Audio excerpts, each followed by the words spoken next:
কিয়ামতের বড় আলামতের ভিতরে অন্যতম হচ্ছে ফুরাত নদী শুকিয়ে গিয়ে স্বর্ণের পাহাড়ের প্রকাশ। রাসূলুল্লাহ সাল্লাল্লাহু আলাইহি সাল্লাম বলেছেন, ফুরাত নদী শুকিয়ে যাবে এবং তার নিচে এক স্বর্ণের পাহাড় প্রকাশ পাবে। মানুষ তা নিয়ে যুদ্ধ করবে, ১০০ জনের ৯৯ জনই সেই যুদ্ধে মারা যাবে। সহিহ মুসলিম শরীফের এই হাদিস।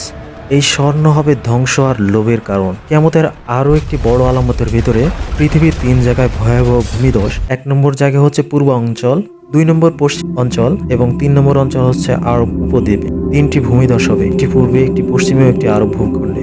শহর ও জনপদ মুহূর্তে গিলে নেবে এই ভূমিকম্প। কিয়ামতের আরো একটি আলামত হচ্ছে আল্লাহ তাআলা মানুষের জ্ঞান কেড়ে নেবেন, আলেমদের মৃত্যু হবে।